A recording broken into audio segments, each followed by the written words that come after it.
Welcome to Therapist Spotlight.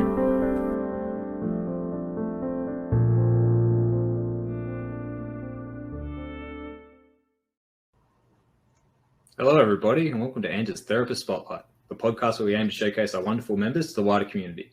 I'm your host, Joshua Brooks, and with us today is the lovely Sam Patrick.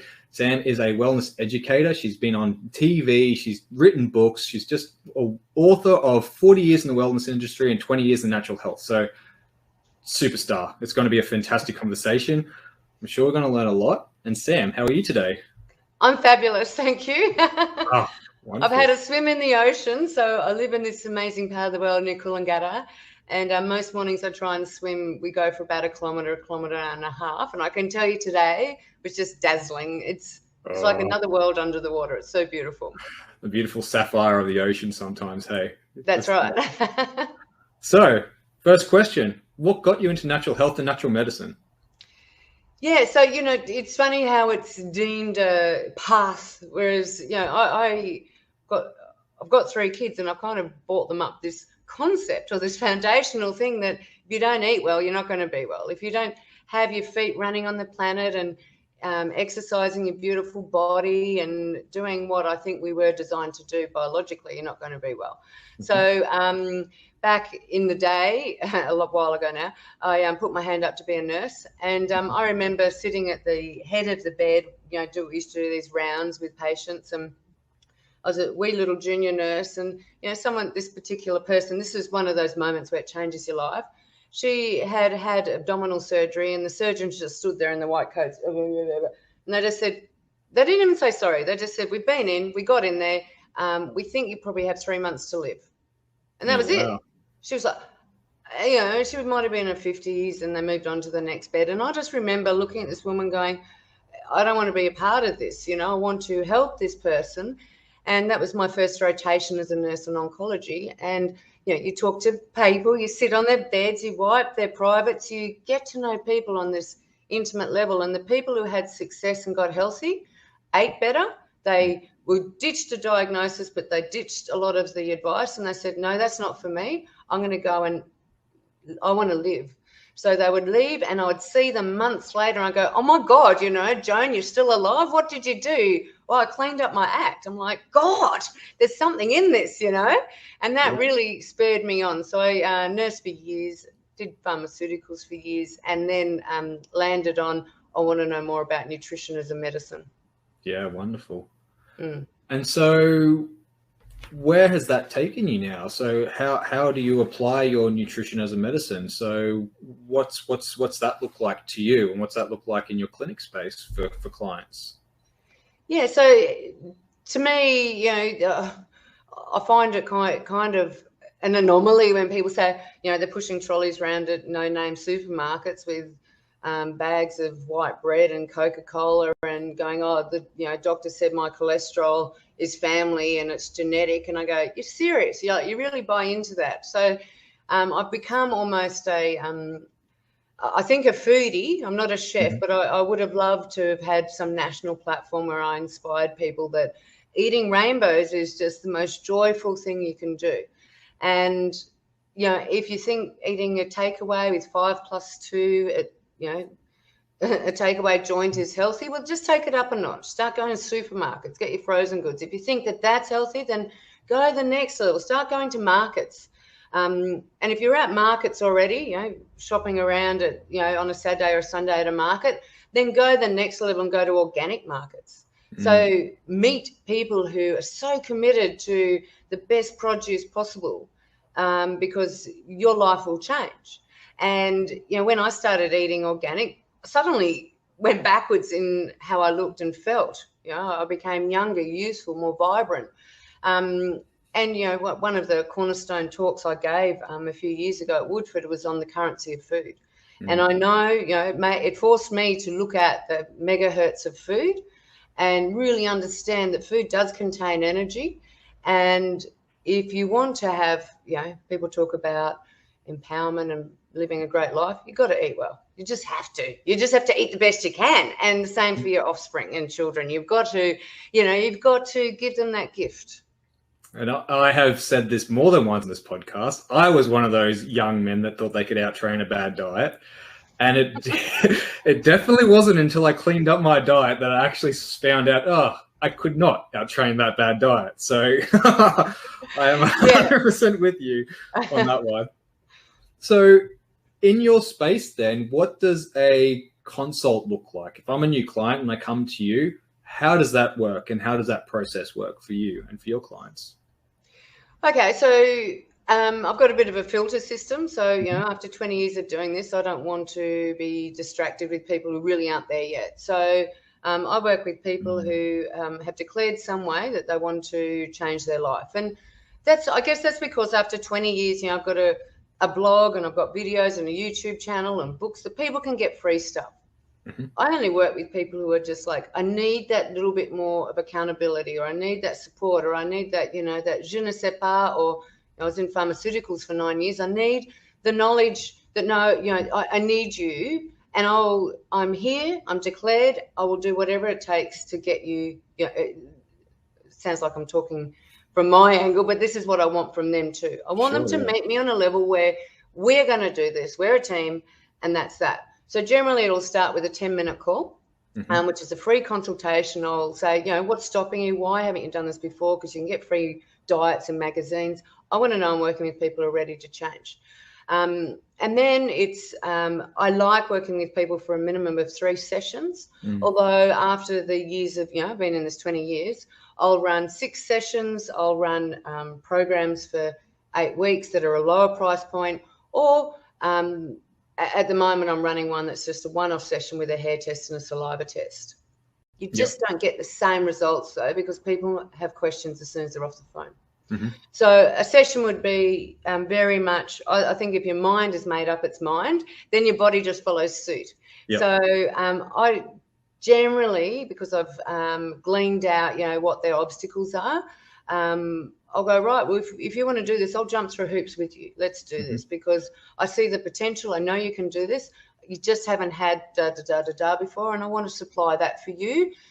So eventually you can do that for yourself.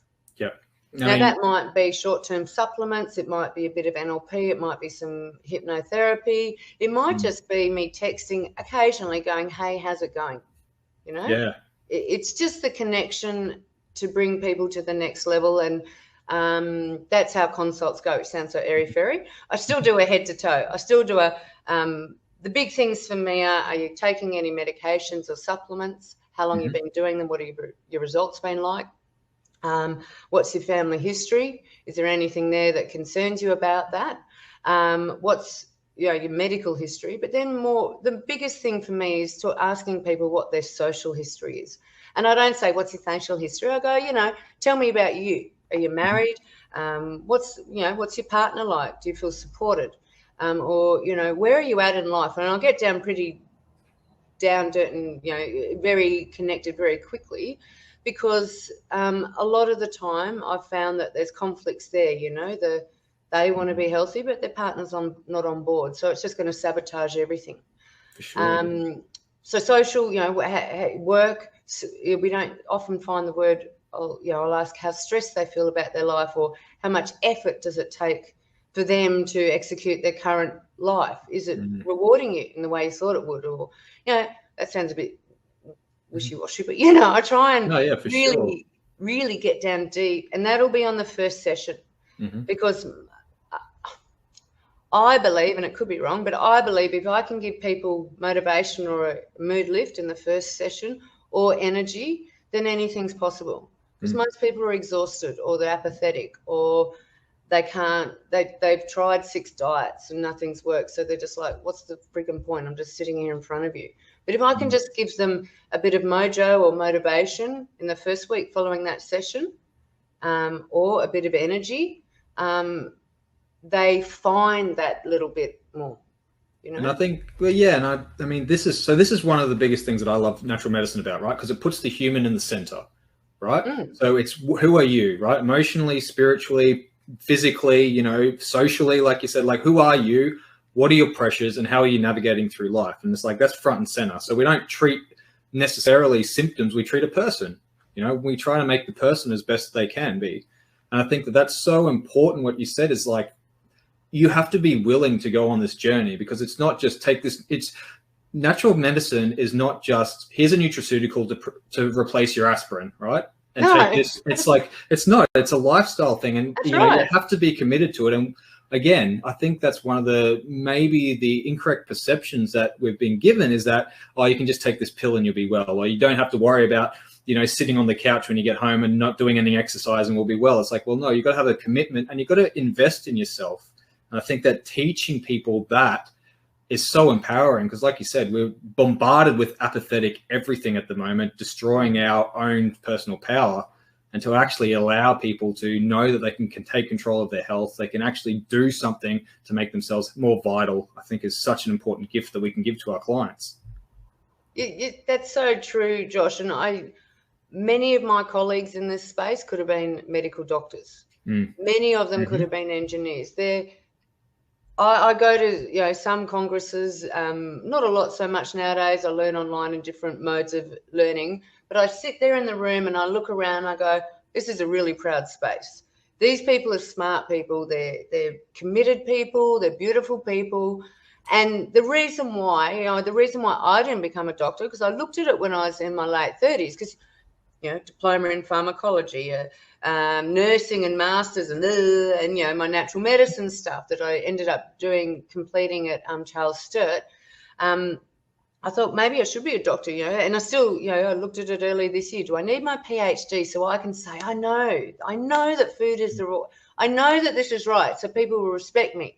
And that's like, no, it's not about that for me. The academia is a huge part of it, but not falling into that trap. So I did the sums on, you know, becoming a MBBS doctor, and I thought it's going to take me 6 years to get the qualification. It's going to take me another 8 years to recoup the finances, or 10 years to still be in a system that I don't want to be a part of. I want to empower people. I want them to be in joy. I want them to be empowered. I want them to understand that they are the epicenter of their little world, and they have so much control. It's not exploding what you've currently got. It's just building on it, you know, just raising the glass floor and blowing out that glass ceiling. Like, you can be healthy. Yeah, definitely. And I mean, that's again something that I've found is really important. It's taking them on that journey and giving them enough bite-sized steps so they actually keep walking. I mean, if you just bombard them, they can go like overwhelmed, and then it just goes apart. Whereas if you actually like start to take, you know, those small little steps, leads to such a far more sustainable outcome, which, you know, which will take them on that journey for life and make them vital for life. It's like, yeah. And that's one of the things that I love about this space, is because, yeah, you can give them enormous amounts of science, enormous amounts of data, or you can just give them common sense, everyday things, which everyone goes, oh yeah, that makes sense. And like you said, yeah, that's right. That's it. Yeah. And so then how does that treatment plan work for you? What kind of services do you offer? And do you take a little bit more of like the testing? Like you said, you've got a saliva and a hair test. Is there anything else that clients can expect? And then how does that progress to the treatment? And yeah, how does that work in your space? Better take some notes there. Yeah, so the thing I was taught nursing back in the day, and I trained in coronary care and emergency nursing, was you assess the person first. And you need to be 90%. Your clinical skills need to be good. And now it's rapport and asking the right questions. That's majority of where you think things are at.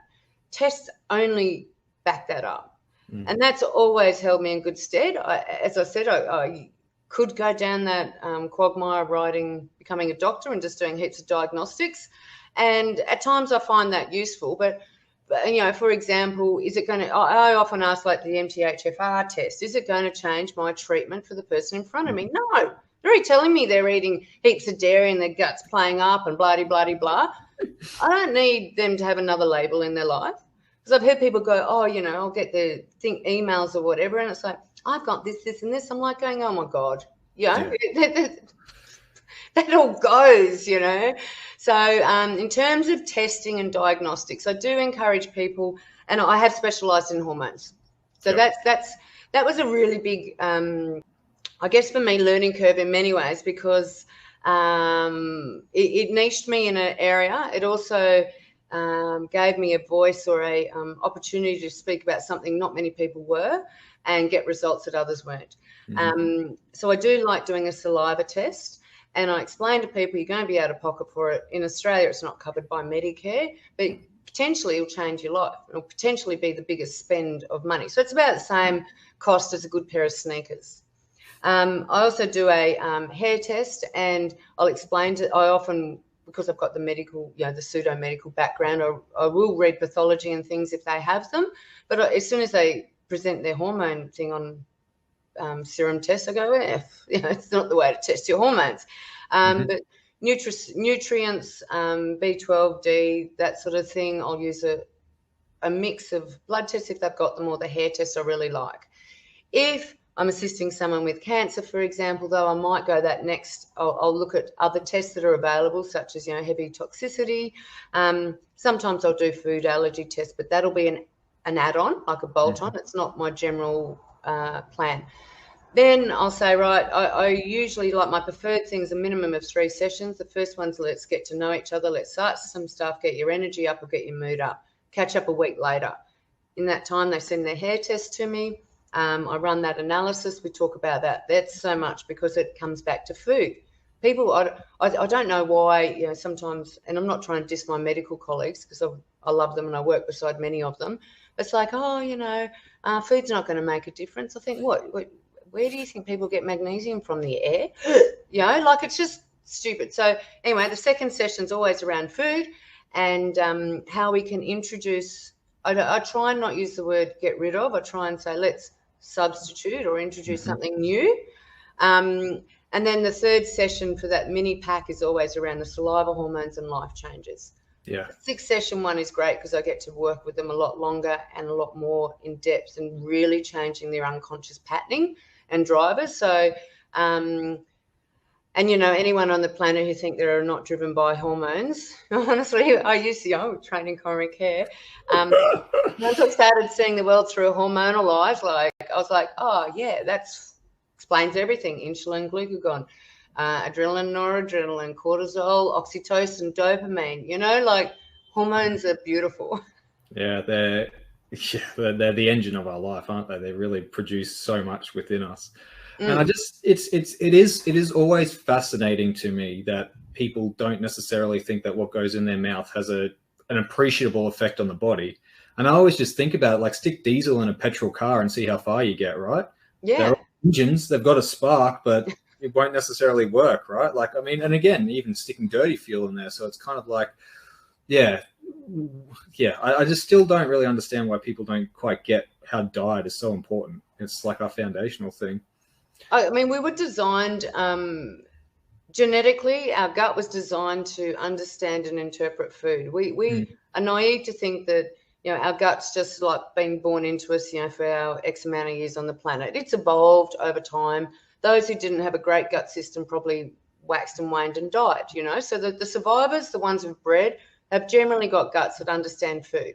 They don't understand chemicals. The gut wall does not understand chemicals. It certainly struggles even with like 20 supplements. So, when I first started out, I was looking for replacement, this and that, because that often is the mentality in Australia, do more, hit it hard and take these 16 supplements.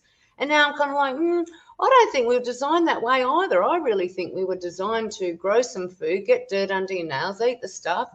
I really think a lot differently now.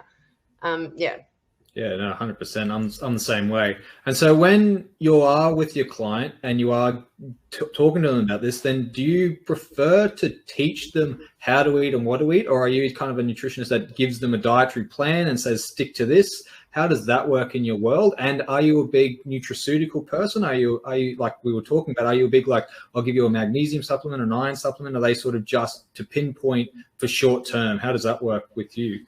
Yes, I'll go backwards on that. So definitely with supplements, I think if we can, my first objective is always to, one, make them feel validated, give them hope, but second, to give them energy or a mood lift. So if they're or a stress reduction. So I'll say, look, we're going to use a supplement short term to achieve that, and then you'll know what it's like.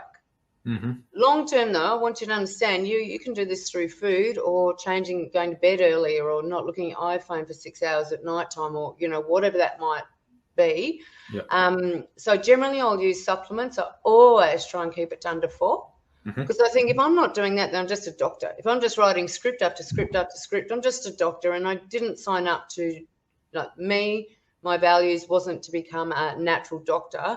It was to become a natural health coach. So, I'll use them short term. I assess them every single consultation. And if I can dwindle things off or reduce it, I do. And sorry, you were saying about the just your diet. things. Yeah, how does that work in your practice? So, how do you teach their clients about that? Yeah, so I guess I've got a very sharp delivery as you're experiencing. I think I can present any argument. I'm happy to go on national TV tonight and pitch against any gastroenterologist about food, and I know who's going to win. Food is key, but taking someone from there to there rapidly will lose them. So I have over time I put together 8-week eating plans. They're there for fallback. And a lot of people love them. So when they sign up, when they do my 3 thing, they get that. And it comes out in bite-sized chunks, and it's just there as a fallback. Yeah. They're gluten-free. They don't even know. Because a lot of people go, I really don't think gluten is a great thing for humans. Nor do I think another animal's milk is right for humans. Plant milk's okay, other grains are okay, but those 2 things I generally find people improve 30-40% just by removing them or substituting them. So we'll use the word remove. Sure. So they need assistance knowing what that looks like. So generally I'll give them 1 or 2 pointers, or if they need the fallback, I will. They've got that. I do a lot of cooking things on Facebook. I've got lots of things I'll direct them to, but we try and keep it simple. If they've got kids, they don't want to be doing, a la carte meals. They just want to know, what does that look like? How do I shop? Right, this is what you need to do. You need to go to the markets. You need to buy 5 different vegetables. You need to then go to your local butcher, get to know his first name, let him know your name. He's going to become really critical in your health plan, Definitely. Mine's John, by the way. Yeah, that's right. Get to know these people. They're most important investors in your health. And then if you're vegetarian, fine, that's fine as well. But get to know what vegetarian foods are high in protein. Because a healthy eating plan will have those components and fats. Fats never did anything wrong. Proteins are essential for antibodies and health and repair.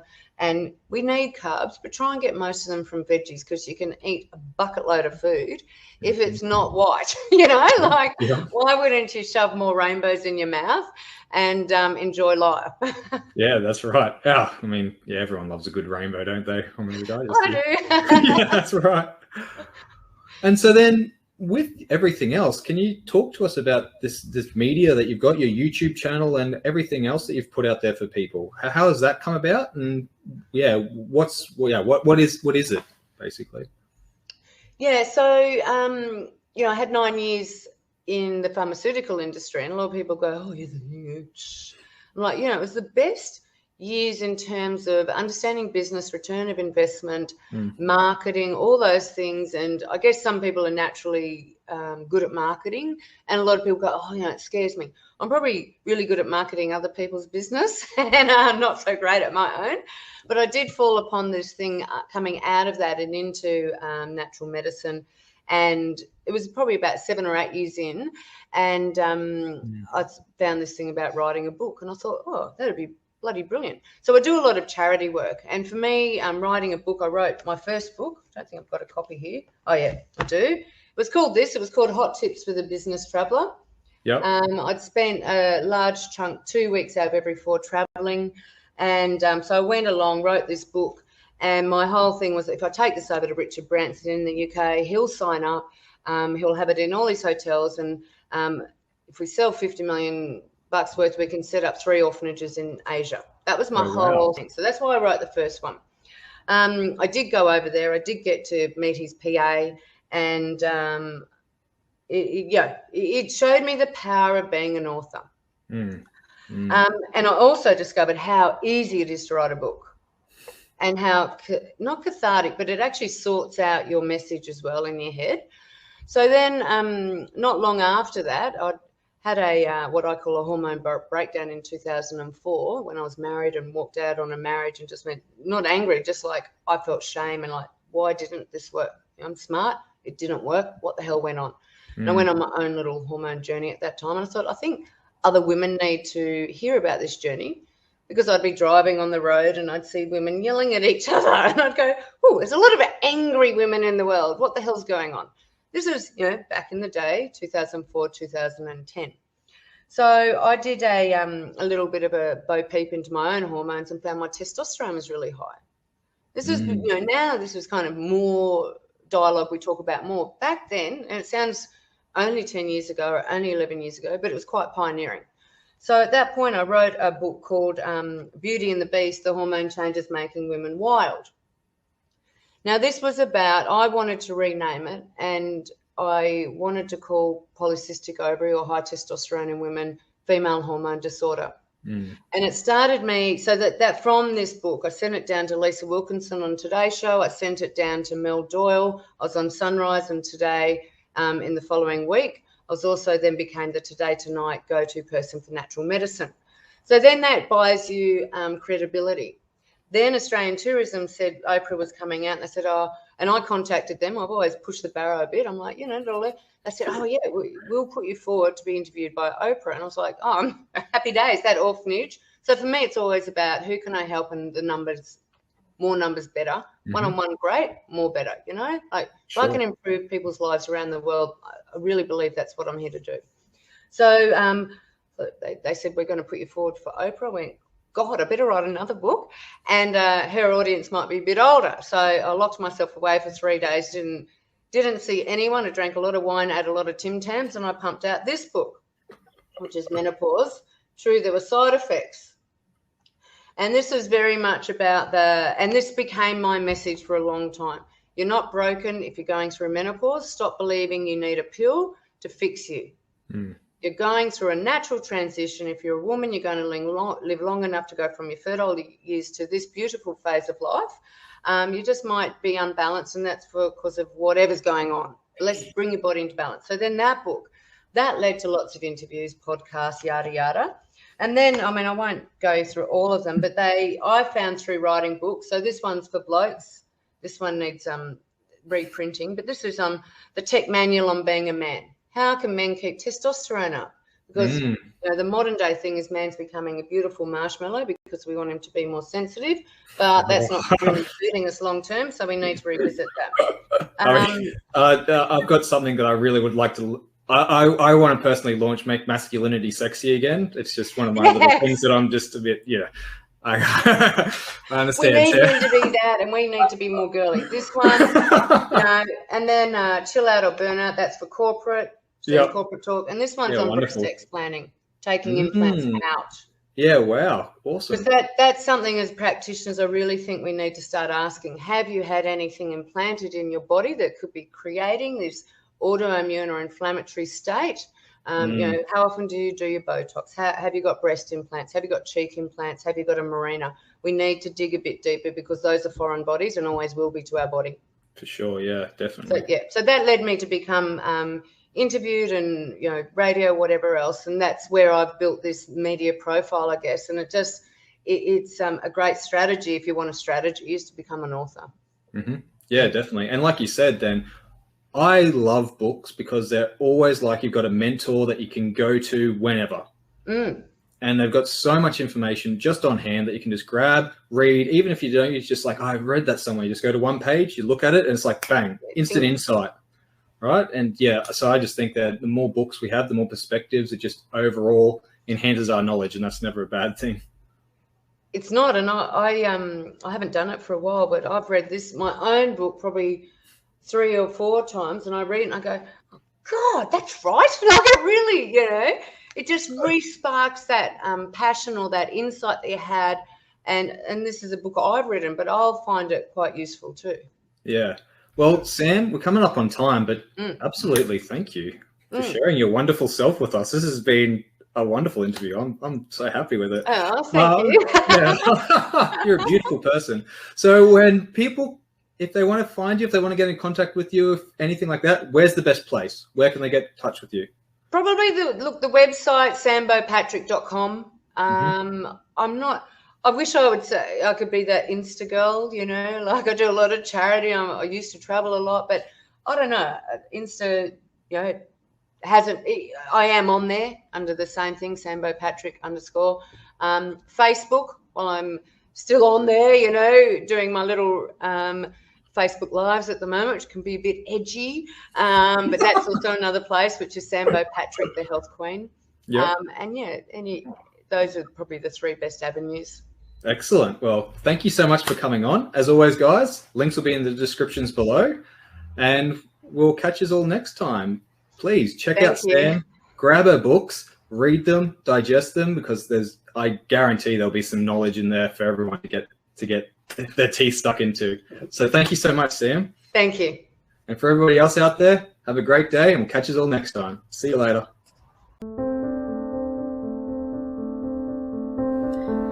Thank you for listening to Therapist Spotlight. If you would like to know more about ANTA, visit us at www.anta.com.au.